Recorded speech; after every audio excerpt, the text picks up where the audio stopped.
નમસ્કાર દર્શક મિત્રો, રિયલ ગુજરાત ચેનલમાં આપનું સ્વાગત છે। ખેરાલુમાં દારૂના બુટલેગરોનો દાવો નિષ્ફળ। પોલીસે 1367 બોટલનું ગેરકાયદે જથ્થો ઝડપી 2,61,000 રૂપિયાનો મુદ્દામાલ કબજે કર્યો। સમાચાર વિગતવાર જાણીએ તો ખેરાલુ પોલીસે દારૂના દાણચોરોની ચાલ પર પાણી ફેરી દીધું છે। ગુપ્ત બાતમીના આધારે પોલીસે મંડાલી ગામની સીમમાં પાંછા રોડ પર જીઈબી ઓફિસની સામે ખુલ્લા ખરાબામાં તળાવની બાજુએ છુપાવેલ ગેરકાયદેસર વિદેશી દારૂનો મોટો જથ્થો ઝડપી પાડ્યો છે।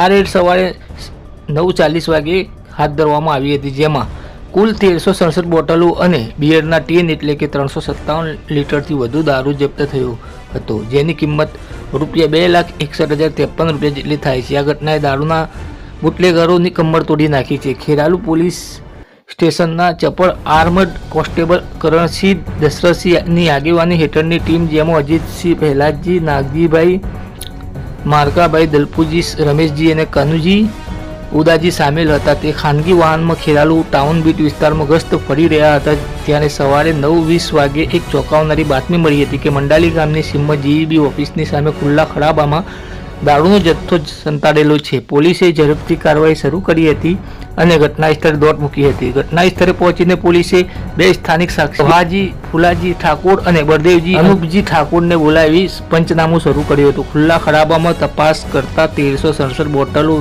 અને બિયરના ટીન હાથ લાગ્યા હતા, જે ગુજરાતમાં પાસ કે પરમિટ વિના ગેરકાયદેસર સંતાડવામાં આવ્યા હતા। પોલીસે આખો જથ્થો જપ્ત કરી દરેક પ્રકારની એક બોટલ અને બિયરનું ટીન સેમ્પલ તરીકે લઈ પોલીસ સ્ટેશનના લાખથી પેક કર્યો હતો। આજુબાજુ ખડે પગે તપાસ હાથ ધરી હતી, પરંતુ એક પણ બુટલેગર હાથે ચડ્યો ન હતો, જેથી આ જથ્થો બિનવારસી ગણાયો હતો। પોલીસે અજાણ્યા શખ્સો વિરુદ્ધ ગુજરાત પ્રોહિબિશન એક્ટની કલમો હેઠળ ગુનો નોંધી આ કેસની તપાસ police sub inspector Aditya Kumar Ramabhai ચૌધરીને સોંપાઈ છે, જેઓ આ ગેરકાયદેસર ધંધાના મૂળ સુધી પહોંચવા કટિબદ્ધ છે।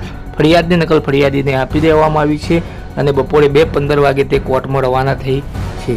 આ રેડે દારૂના બુટલેગરોમાં નાકમાં નાળિયું નાખી દીધું છે। ખેરાલુ પોલીસની આ તત્પરતાએ ગુજરાતમાં દારૂબંધીના કાયદાને મજબૂત કર્યો છે। હવે તપાસમાં ગેરકાયદેસર ધંધાના બદમાશોનો પર્દાફાશ થવાની રાહ જોવામાં આવી રહી છે। સમાચાર અપડેટ લઈને ફરીથી મળતા રહીશું, ત્યાં સુધી આપણી રિયલ ગુજરાત ચેનલને લાઇક કરો, સબસ્ક્રાઇબ કરો, કોમેન્ટ કરો। ધન્યવાદ।